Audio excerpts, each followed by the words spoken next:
Spekta untuk Sang Pencipta dan Bumi Etam.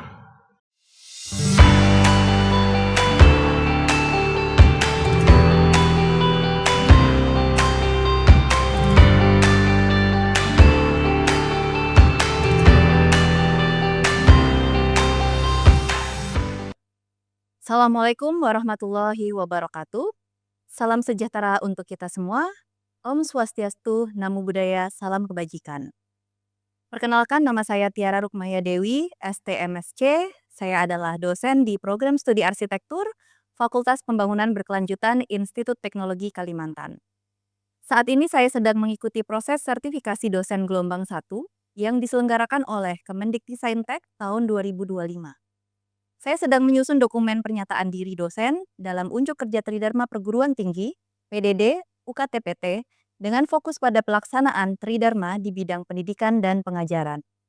Pada kesempatan ini, saya akan memaparkan salah satu mata kuliah yang saya ampu untuk mahasiswa semester 5, yaitu Perancangan Arsitektur 3. Mata kuliah ini memiliki bobot 6 SKS yang terdiri dari 2 SKS teori dan 4 SKS studio atau praktikum. Mata kuliah ini memiliki kode AR201416 dan memiliki prasyarat harus lulus mata kuliah Perancangan Arsitektur 2. Mata kuliah ini terkait dengan bidang keahlian saya, yakni Perancangan Arsitektur Ekologi dan Lanskap. Dalam mata kuliah ini, mahasiswa akan mempelajari proses merancang bangunan bertingkat dengan mempertimbangkan analisis tapak, pengguna, tata letak ruang, struktur konstruksi, dan utilitas berdasarkan hasil kajian teknis. Fokus kompetensi yang akan dikuasai oleh mahasiswa adalah solusi desain berdasarkan permasalahan kontekstual dalam bidang arsitektur dengan fungsi publik. Mata kuliah ini menerapkan sistem modul atau tahapan yang akan dibagi menjadi 3, yaitu modul pemrograman, modul skematik, dan modul pengembangan desain. Setiap modul diakhiri dengan ujian lisan atau presentasi dan memiliki standar kelulusan yang harus ditempuh oleh mahasiswa untuk dapat melanjutkan ke modul selanjutnya. Syarat minimal lulus modul adalah mendapat nilai C untuk dapat melanjutkan ke modul selanjutnya. Pekerjaan laporan dikerjakan dengan digital, akan tetapi logbook studio dikerjakan secara manual. Modul 1, yakni pemrograman, dilaksanakan selama 4 pekan dengan kegiatan penyusunan program ruang, program pengguna, dan penyusunan konsep-konsep dasar. Modul 2, yaitu skematik, berlangsung selama 3 pekan dengan kegiatan penyusunan gambar skematik dengan fokus untuk menghasilkan pendekatan konsep desain sesuai dengan isu yang diberikan.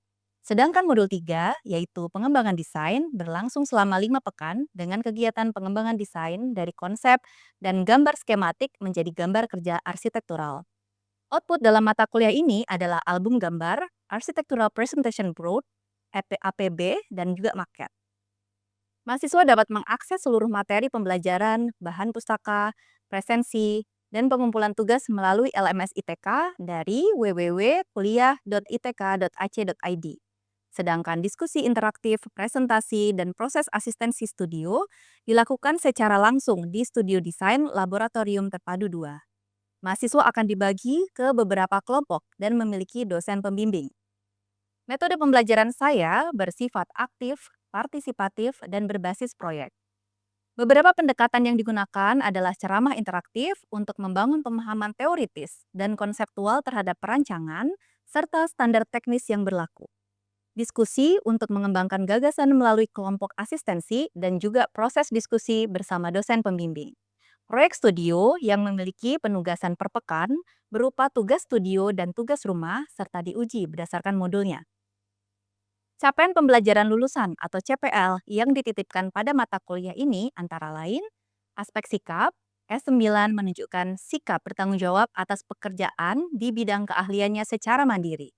Keterampilan umum berupa KU1 mampu menerapkan pemikiran logis, kritis, sistematis, dan inovatif dalam konteks pengembangan atau implementasi ilmu pengetahuan dan teknologi yang memperhatikan dan menerapkan nilai humaniora yang sesuai dengan bidang keahliannya. KU2 mampu menunjukkan kinerja mandiri, bermutu, dan terukur. KU9 mampu mendokumentasi, menyimpan, mengamankan, dan menemukan kembali data untuk menjamin kesahihan dan mencegah plagiasi. Dari aspek pengetahuan, P1 menguasai konsep teoritis tentang perancangan arsitektur, estetika, dan rupa, pengolahan tapak, serta teknologi dan sistem bangunan. P1.4 mampu menguasai konsep teoritis pengolahan tapak. Untuk keterampilan khusus, ada KK1, mampu menyusun konsep rancangan arsitektur yang mengintegrasikan hasil kajian aspek perilaku sosial, lingkungan, teknis, dan nilai-nilai yang terkait dengan arsitektur. KK1.2 mampu menyusun konsep rancangan arsitektur yang mengintegrasikan hasil kajian teknis. KK2 mampu merancang arsitektur secara mandiri dengan metode perancangan yang berbasis riset dan menghasilkan karya arsitektur yang kreatif yang merupakan penyelesaian masalah arsitektur yang kontekstual dan teruji secara teoritis terhadap kaidah arsitektur. KK2.2 mampu menghasilkan karya arsitektur yang kreatif. Capaian mata kuliah atau CPMK utama dari mata kuliah ini adalah mampu merancang bangunan bertingkat dengan analisis tapak berdasarkan hasil kajian teknis. Sedangkan sub CPMK mata kuliah ini ada 3, yaitu sub CPMK 1, mahasiswa mampu menyusun tahap pemrograman bangunan bertingkat dengan penggunaan publik, termasuk kebutuhan dan program ruang, pengguna beragam, dan prinsip perancangan bangunan bertingkat. Untuk sub CPMK 2, mahasiswa mampu mengembangkan skematik desain pada aspek teknis dengan mempertimbangkan sirkulasi vertikal, proteksi bangunan, sistem utilitas, dan sistem sirkulasi dan parkir. Sub CPMK 3, mahasiswa mampu membuat pengembangan rancangan dengan memperhatikan desain selubung bangunan, artikulasi ruang interior, dan penataan lanskap. Perkuliahan akan dilakukan selama 16 minggu, berikut merupakan rincian bahan ajar yang disesuaikan dengan bahan kajiannya. Proses pemrograman ruang akan disampaikan pada pekan 1-4 dengan bahan kajian, konteks bangunan publik, konsep universal design, pemrograman, serta vertikal dan gaya lateral pada bangunan. Keempat bahan kajian akan dievaluasi pada ujian modul 1 dan dilakukan di minggu kelima.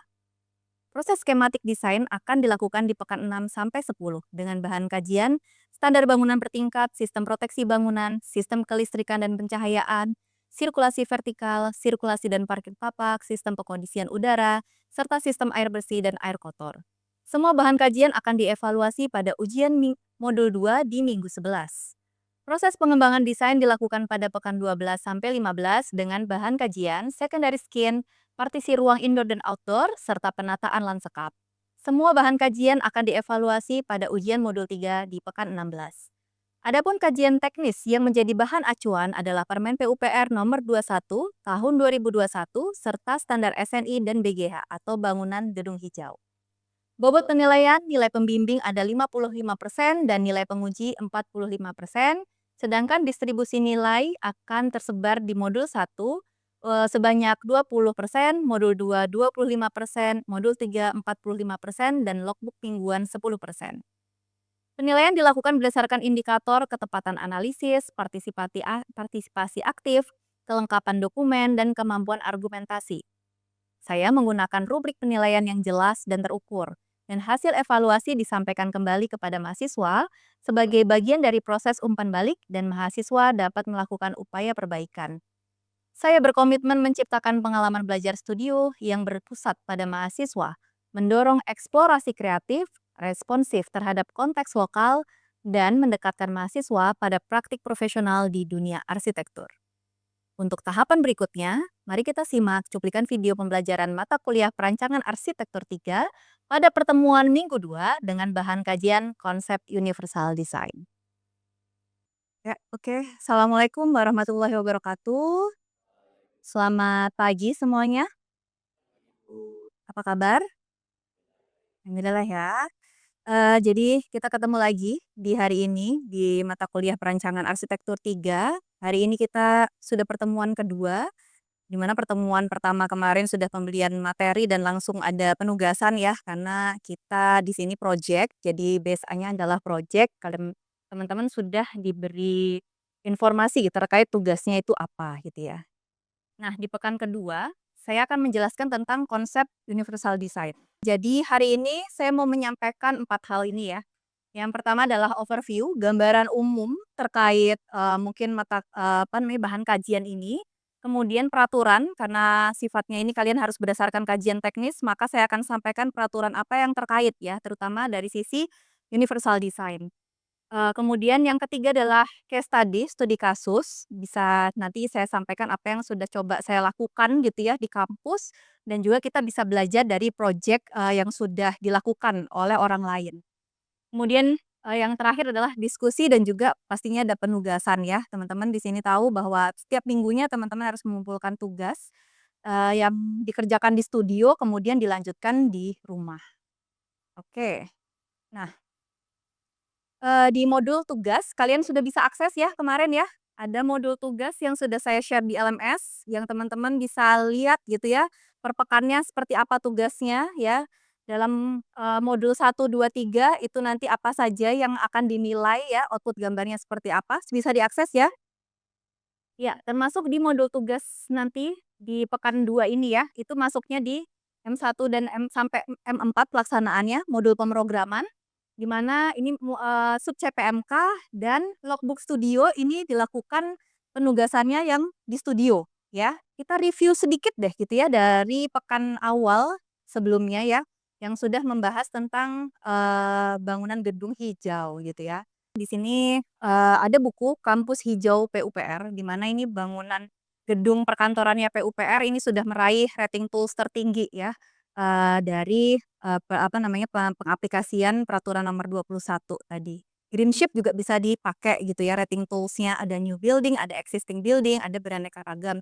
Tapi kalau gedung pemerintah mungkin kita mengacunya ke Permen PUPR ini gitu ya. Nah, di sini ya, nanti kalian bisa baca buku ini ya, silahkan. Di halaman 36 ada indikator, yang penting gitu ya, di mana kita ini arsitektur jangan melupakan, faktor kenyamanan user gitu ya. Di sini disebutkan, kenyamanan dipenuhi dengan memberikan desain yang mempertimbangkan skema warna, skema bentuk, kelengkapan fasilitas, dan tata informasi serta kelengkapan fasilitas difabel. Nah, itulah yang poin yang akan coba saya tekankan di sini karena ini, kesadaran ini penting gitu ya, terutama teman-teman sebagai calon arsitek nanti.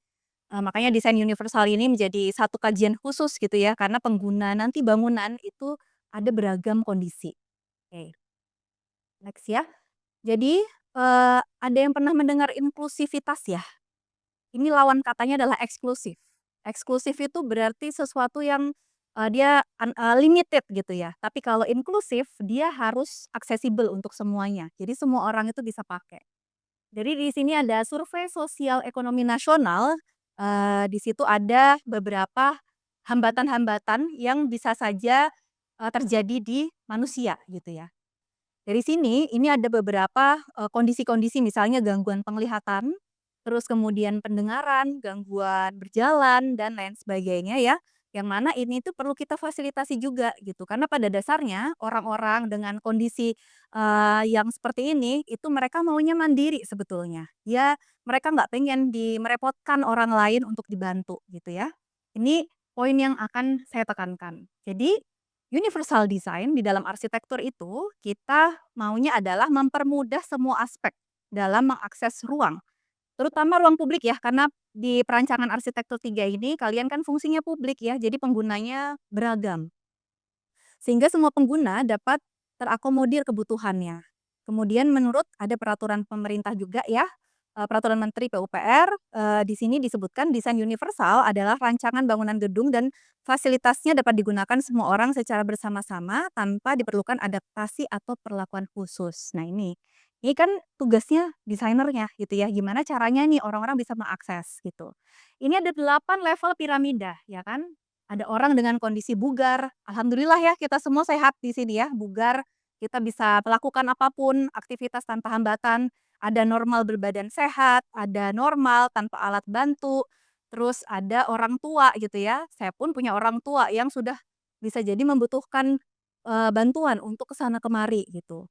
Terus pengguna kursi roda, ini ada yang mandiri, ada yang mungkin udah karena udah sangat tua jadi, dia masih butuh orang lain gitu. Ada yang memang apa namanya, kursi rodanya ada yang udah otomatis dan lain sebagainya. Tapi kita sediakan minimal itu adalah jalurnya gitu ya, semuanya terakses dengan mudah. Nanti ada contoh-contoh yang bisa saya sampaikan. Ini adalah fakta, disabilitas dalam angka ya. Di sini dipaparkan, dari Bappenas ya.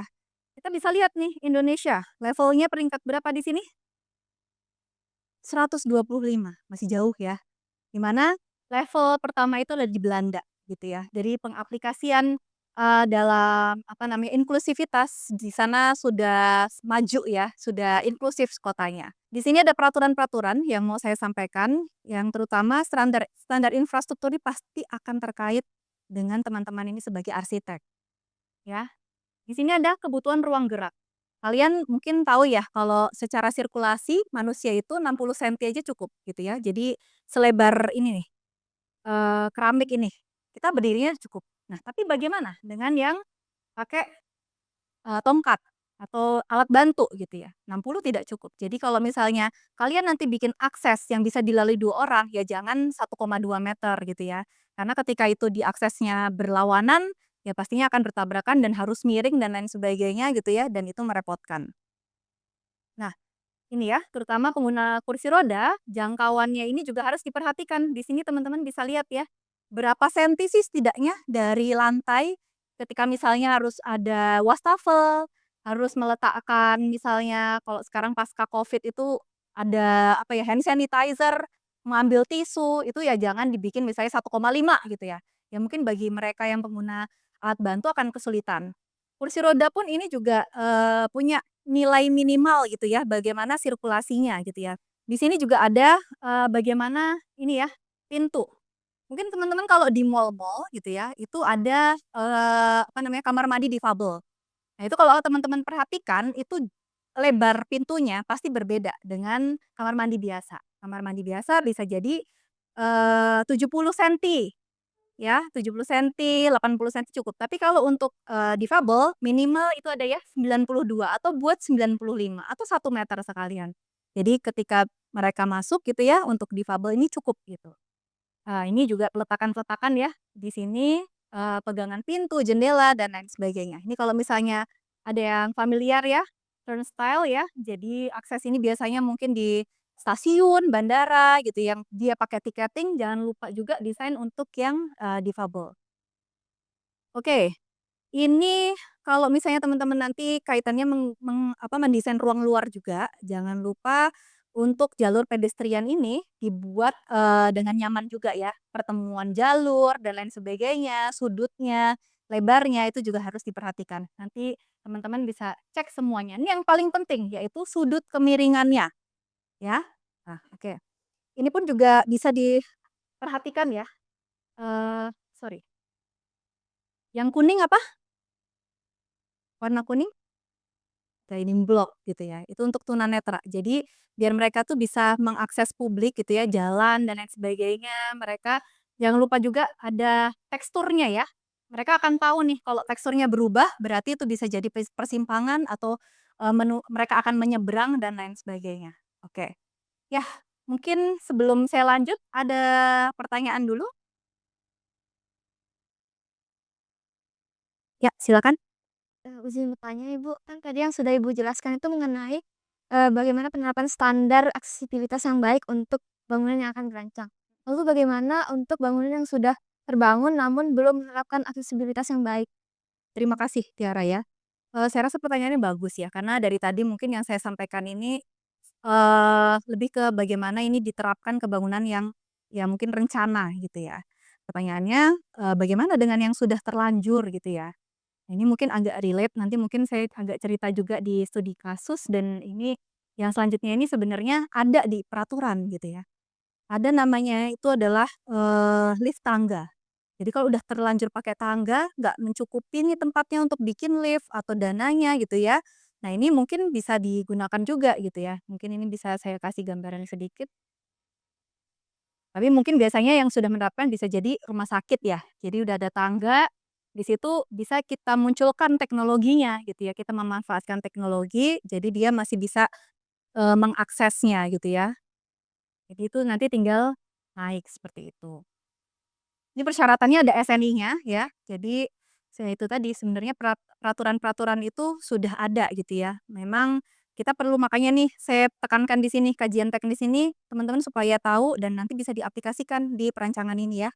Jadi di sini, terkait tadi ya, perlu tekstur juga ya, jangan sampai yang bikin licin ya, misalnya pakai keramik gitu, jangan. Jadi perhatikan juga material yang digunakan, misalnya untuk rem outdoor gitu. Terus kemudian di sini, tempat wudhu gitu ya. Tempat wudhu itu juga perlu dimunculkan untuk yang difabel seperti apa, apakah butuh tempat duduk gitu ya. Mungkin teman-teman sudah familiar ya, mungkin di beberapa, masjid juga sudah memakai ini gitu, untuk orang tua gitu, untuk yang sedang sakit. Seperti itu ya, Tiara. Oke, kita lanjut ya. Ini lagi ya contoh-contohnya.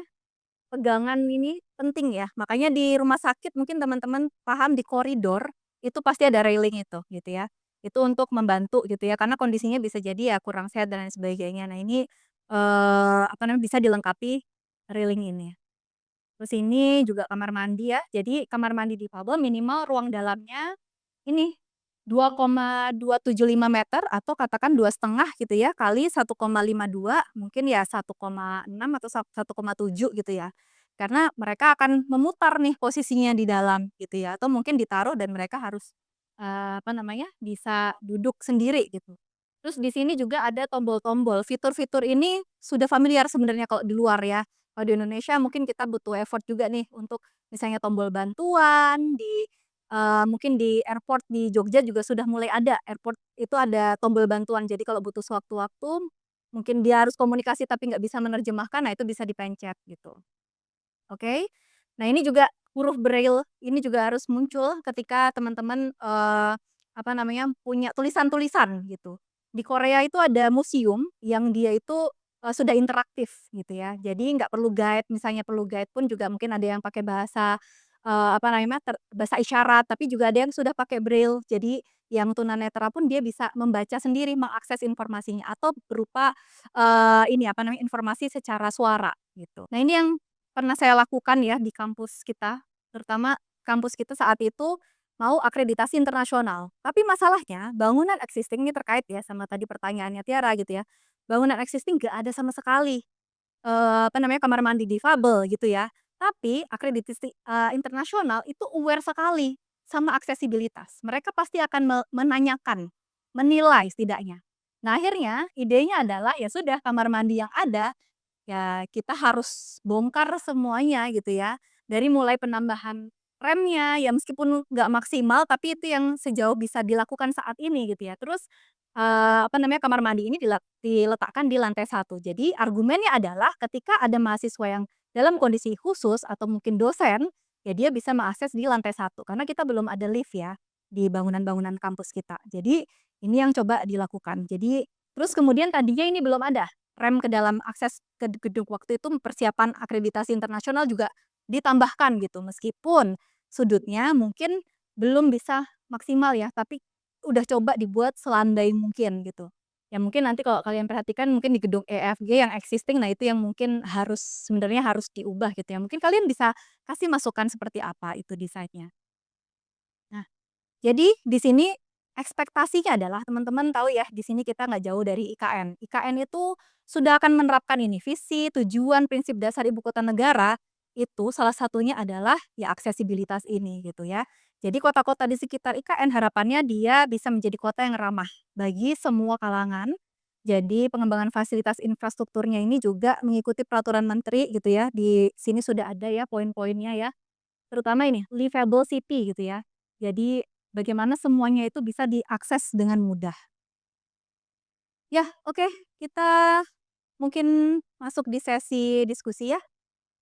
Mungkin dari apa yang sudah saya sampaikan tadi, barangkali ada diskusi atau pertanyaan, silakan. Izin bertanya Ibu, kira-kira apakah universal design ini harus selalu menjadi standar ukur dalam perancangan bangunan publik atau sekiranya dalam kondisi tertentu, eee, hal ini tuh dapat dikesampingkan atau tidak? Seperti itu. Oke, terima kasih pertanyaannya. Jadi, mungkin pertanyaannya akan saya balik sih sebenarnya ya. Kira-kira apa ya yang menjadi kendala dalam penerapan universal design ini? Ada yang bisa jawab? Oke, silakan. Baik Bu, menurut saya, tidak semua pemilik proyek itu memiliki kesadaran tentang, universal design dan juga, aksesibilitas dari sebuah bangunan. Selain itu, kendala terhadap anggaran yang, dari sebuah proyek itu tidak bisa mencukupi untuk, memfasilitasi setiap, eee, penerapan dari aksesibilitas bangunan tersebut. Oke, good.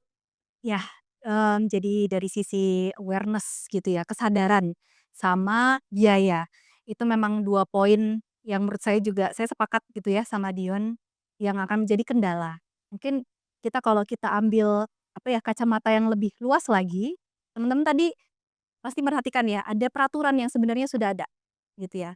Ini kan sebenarnya pada level peraturan sudah ada ini berarti kan tinggal pengaplikasiannya.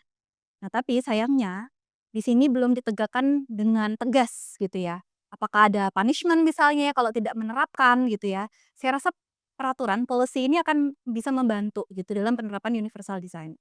Yang kedua adalah awareness ini. Mungkin awareness ini atau kesadaran bukan dari pemilik proyek aja, bisa jadi arsitek dan juga tim perancangannya ini juga belum benar-benar mengenal secara teknis universal design ini. Nah, makanya harapan ini teman-teman bisa paham nih sekarang gitu ya. Nah, itulah yang akan nanti mungkin mempengaruhi mungkin dari tampilan bangunan gitu ya dan mungkin estetika lah terutama ya. Terus yang selanjutnya adalah bisa kita lihat mungkin ada kendala-kendala teknis misalnya lahannya sempit gitu ya atau topografinya yang terlalu ekstrim. Nah, itulah PR teman-teman di sini gitu ya, selaku calon arsitek gitu ya. Nanti harus bisa menghasilkan desain-desain yang bisa solutif gitu ya. Nanti mungkin teman-teman bisa berlatih di sini di dalam tugas. Coba deh usulkan gimana nih tantangannya di site kalian seperti apa. Lalu usulkan bagaimana supaya dia bisa terakses untuk semuanya. Nah, seperti itu ya. Oke. Nah, mungkin, kita lanjut ke tugas gitu ya. Di tugas, sudah bisa diakses intinya adalah teman-teman bisa melanjutkan dari yang proses di pekan pertama dengan teman-teman identifikasi pengguna kelompok-kelompok pengguna bangunannya, ya, dengan fungsi masing-masing. Misalnya tadi ya anak-anak, orang tua, siapa saja nanti penggunanya.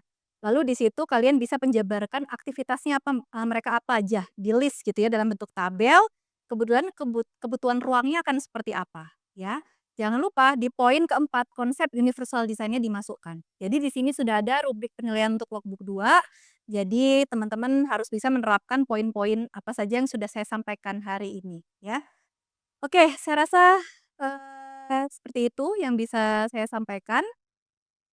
Jadi ini ya, saya suka dengan kalimat ini, "No one left behind," gitu ya. Jadi kita sebagai arsitek, kita paham bahwa nggak ada yang kita tinggal, nggak ada yang, ya ditinggalkan gitu ya, semuanya inklusif, semuanya kita masukkan dalam user, kecuali apa, yang terutama publik gitu ya. Jadi kita memperhatikan setiap detailnya, jadi akhirnya ya tadi, target kenyamanan bangunan itu bisa tercapai.